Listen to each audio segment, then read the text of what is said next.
مفتی محمد شفیع اللہ کے بیانات سننے کے لیے یقین محکم چینل کو سبسکرائب کریں۔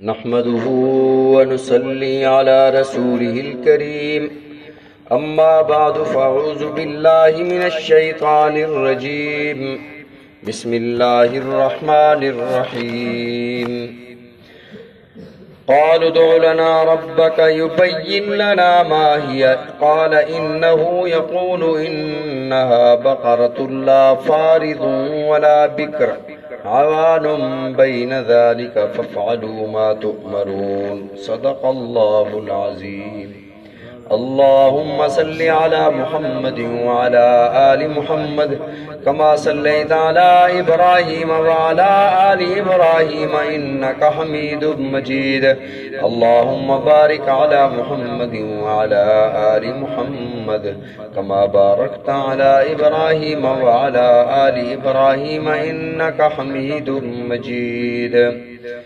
سابقہ آیت میں اللہ رب العزت نے جب بنی اسرائیل کو اس قاتل کا پتہ لگانے کے لیے ایک گائے ذبح کرنے کا حکم ارشاد فرمایا تو قوم نے کہا حضرت موسیٰ علیہ السلام سے کہ کیا آپ ہم سے مذاق کرتے ہیں کہ ہم گائے کے گوشت کو مقتول کے جسم کے ساتھ لگائیں تو وہ زندہ ہو کر اپنے قاتل کا پتہ بتا دے گا؟ تو حضرت موسیٰ علیہ السلام نے فرمایا تھا اعوذ باللہ ان اکون من الجاہلین، میں اللہ کی پناہ چاہتا ہوں کہ میں جاہلوں جیسا کام کروں، میں ٹھٹھا اور مذاق تمسخر نہیں اڑاتا، اللہ کا حکم ایسے ہے کہ گائے کو ذبح کیا جائے۔ اب آگے انہوں نے سوالات شروع کر دیے۔ نبی رحمت صلی اللہ علیہ وسلم نے ارشاد فرمایا کہ جس طرح کی بھی گائے ذبح کر دیتے تو کام ہو جانا تھا، لیکن وہ قوم ہی ایسی تھی، تعمق میں گہرائی میں پڑ گیا کہ کس طرح کی گائے ہونی چاہیے۔ رسول اللہ صلی اللہ علیہ وسلم نے ارشاد فرمایا کہ حج فرض ہے، آپ نے اعلان فرمایا حج فرض ہے۔ ایک صحابی نے عرض کیا یا رسول اللہ ہر سال فرض ہے؟ آپ نے توجہ نہ فرمائی، آپ نے چہرہ مبارک دوسری طرف پھیر لیا، پھر اس نے دوسری بار سوال کیا یا رسول اللہ ہر سال فرض ہے؟ آپ نے ناراضگی کا اظہار فرمایا کہ اگر میں کہہ دیتا ہر سال فرض ہے پھر ہر سال فرض ہو جاتا، کیوں بنی اسرائیل کی طرح سوال کر رہے ہو؟ جس قدر کہا گیا اتنا کر لو۔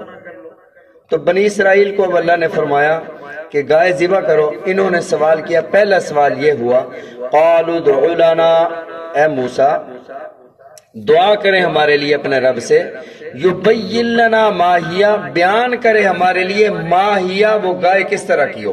اللہ نے فرمایا انہو یقول انہا بقرۃ لا فارض ولا بکر، بے شک وہ گائے لا فارض نہ بہت بوڑھی ہو، ولا بکر نہ نو عمر ہو، عوان بین ذالک جوان ہو، بوڑھی اور بالکل نو عمر کے درمیان میں ہو۔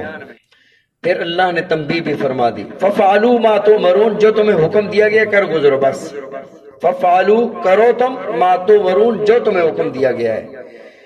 قالوا، پھر انہوں نے کہا اے موسیٰ ادع لنا ربک یبین لنا ما لونہا، دعا کرے ہمارے لیے اپنے رب سے، بیان کرے ہمارے لیے ما لونہا، اس کا رنگ کیسا ہو۔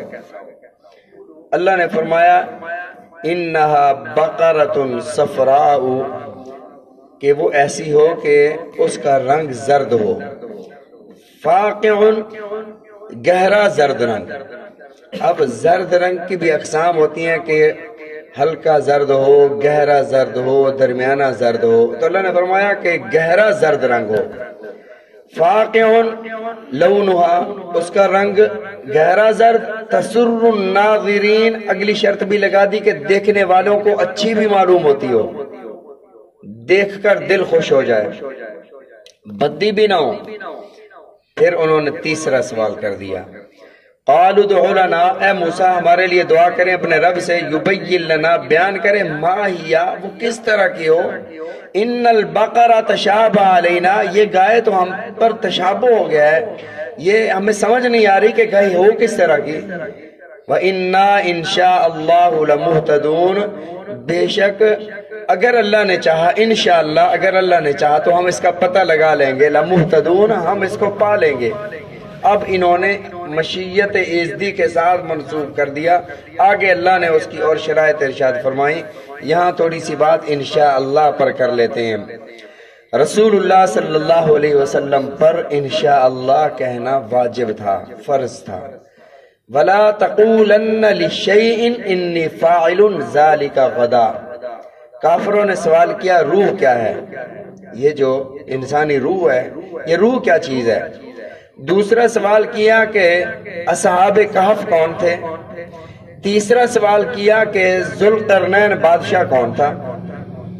نبی علیہ الصلوۃ والسلام نے ارشاد فرمایا کل بتاؤں گا، انشاءاللہ نہیں فرمایا، 15 دن وہی نہ آئی۔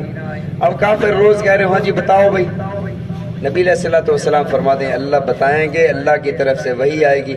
اب آپ نے تو فرما دیا نا تو کل بتاؤں گا، انشاءاللہ ساتھ نہیں فرمایا تھا۔ اللہ کو یہ بات پسند نہ آئی کہ میرا حبیب ہو، میرا محبوب ہو، کائنات کا امام ہو اور وہ انشاءاللہ نہ کہیں، تو اللہ رب العزت نے کافی دنوں کے بعد وہی نازل فرمائی، ان تینوں سوالوں کے جواب بھی ارشاد فرمائے اور ساتھ یہ جملہ بھی ارشاد فرمایا وَلَا تَقُولَنَّ، آپ آج کے بعد ہرگز یوں نہ کہیں انی فاعل، یہ میں کرنے والا ہوں، کل میں بتا دوں گا، یہ کروں گا۔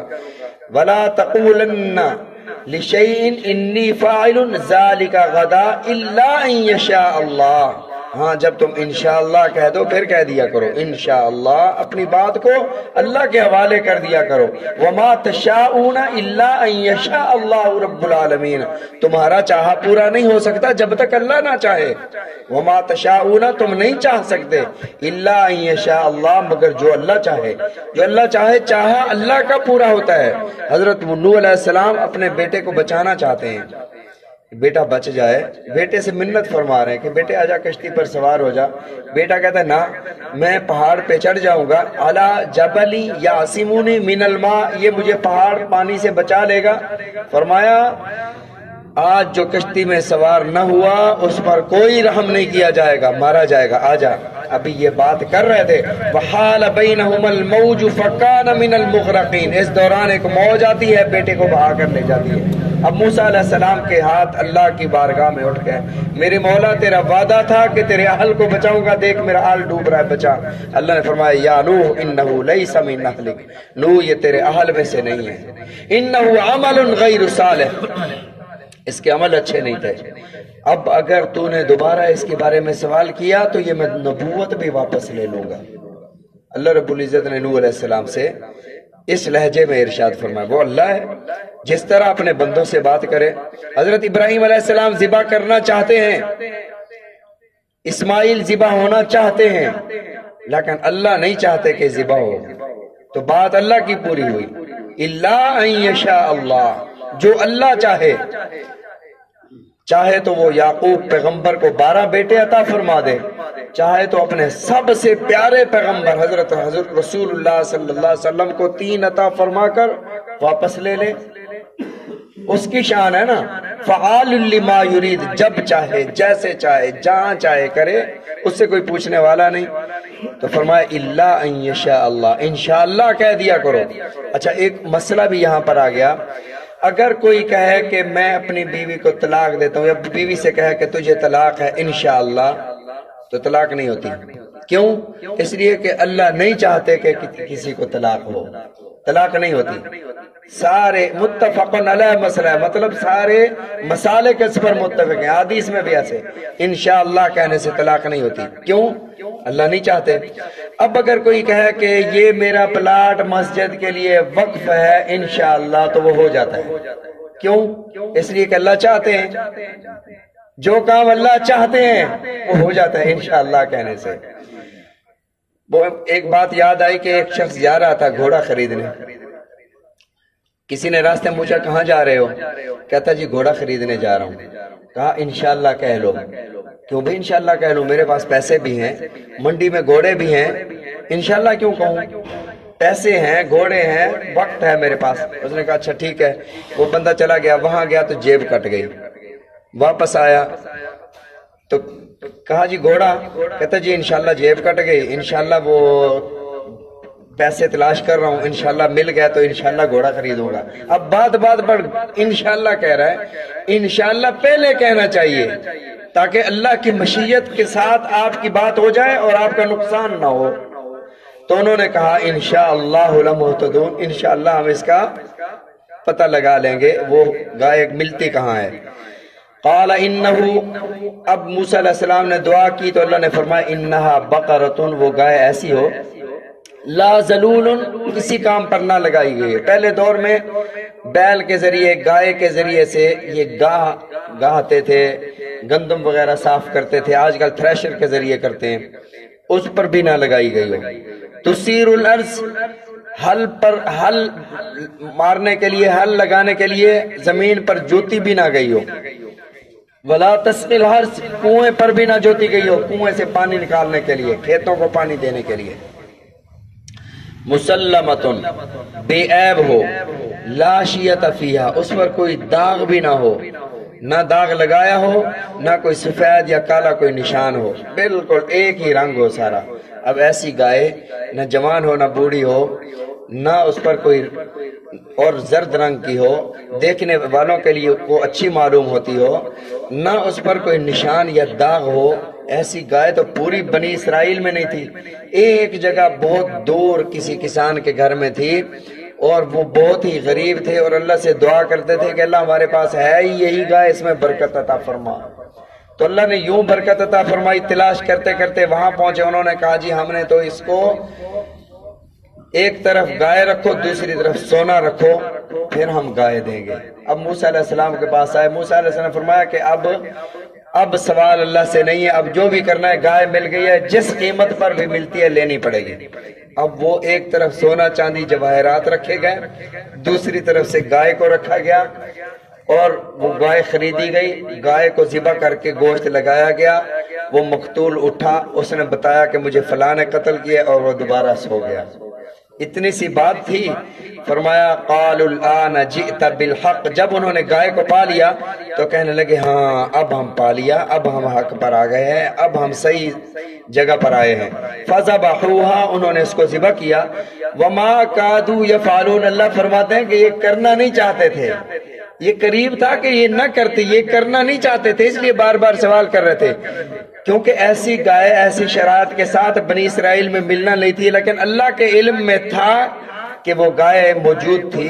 علامہ ابن کثیر رحمۃ اللہ علیہ نے لکھا ہے کہ وہ جو غریب لوگ تھے نا جن کے پاس گائے تھی، فرمایا کہ وہ جو بچہ تھا وہ اپنے والدین کا نہایت اور انتہائی فرما بردار تھا، اللہ نے اس فرما برداری کے عوض اس کو مالدار فرما دیا۔ اس طریقے سے اللہ تعالی ہم سب کو قرآن مجید سمجھنے کی، عمل کرنے کی توفیق عطا فرمائے۔